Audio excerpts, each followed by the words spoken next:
My name's Melissa, I'm 23 years old and I never fucking learned how to read. Cyrillic. Cyrillic.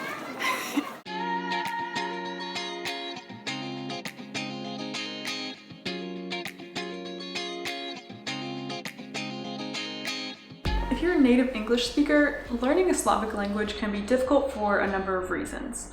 First, unlike many Western languages, there aren't a lot of cognates, and there are also a lot of complex verb cases as well. But the one thing that people really start to trip themselves up on at the beginning is the writing system. It's simple enough to start learning a few words in a language like Spanish because the alphabet is pretty much the same as in English. So even if you mispronounce some things at first, you can at least read the letters. But what about something like Russian? Not only do you have more letters in the alphabet to learn, but most of them are going to be completely unfamiliar to you. And then on top of that, some of the letters that you think would be obvious to you as an English speaker are not actually what you think. There's a Cyrillic letter that looks like a letter B, but it actually makes a V sound. It's a backwards N looking letter that actually makes like an E sound, like an I. And then what looks like a capital H is actually an N sound, like an N. So your first contact with the Russian language is likely going to include a lot of stumbling blocks if you're an English speaker, just to do something as simple as reading a word. So what can we do about this? I originally learned Cyrillic while I was living in Macedonia with my now husband's family for a few months after I graduated college. And most of my experience there was in Albanian, so I was trying to focus on that as far as my core language learning went. But everything that I experienced outside of the house, going into the city, going to restaurants or in stores, pretty much everything was in Macedonian, which is also a Cyrillic language. And so after asking my husband over and over again, like pointing to signs like, what does that say? Just over and over again, like I actually started to understand the Cyrillic without too much difficulty, but that only lasted so long. I needed to implement something that would help me remember the letters longer term once I didn't have that immersion anymore. So I designed these sheets to be pretty straightforward. For each letter, you're presented with both the uppercase and the lowercase versions.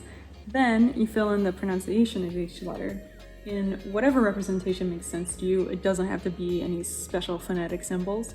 So for me, this letter, it's an A in English. It has like an ah sound, kind of like the father A in English. And then next, you put an example word that contains the letter, preferably the first letter, because I recommend visualizing the word that you put as your example in your head when you write it down to help better cement it in memory. For the letter C, you might choose cat if you're doing this for English, for example, and then imagine the image of a cat in your head. Now, there are certain letters out there that might not be the first letter of certain words, so if that's the case, you can just choose a word that has that letter in it and just underline it. Next, you have a bunch of practice sessions here, which we start with a few letters for you to trace in both the upper and lower case, and then you have a bunch more free spaces to freehand those letters. For this, the really important thing here is that every single time you write the letter, you are pronouncing the sound out loud or in your head. This will help you connect the sound of the letter to what it looks like for easier reading. And then lastly, at the end of this packet, we just have a notes section. And so in my personal notes here, I wrote down that there are some letters that I have trouble pronouncing, and I want to go back to that specifically for the pronunciation. And then there are some other ones that I found a little bit difficult to write. And so I made that specific note as well. If you're interested in these sheets, I currently have them for Russian, Serbian, Bulgarian, and Macedonian, as well as a blank one that you can use for like any language that you want. So check those out. They're in the link in the description below.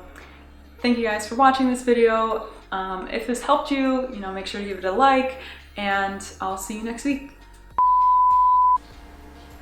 Is there a crinkle in my hair now that I just took it out of the hair tie? Did I say that right? Okay, just making sure I didn't get that wrong. Cyrillic. My husband pronounces it Cyrillic. Right? You say Cyrillic? Cyrillic. Cyrillic. I have a video of you saying Cyrillic. Cyrillic. That's a human typo. A human typo. Happiness is one word together.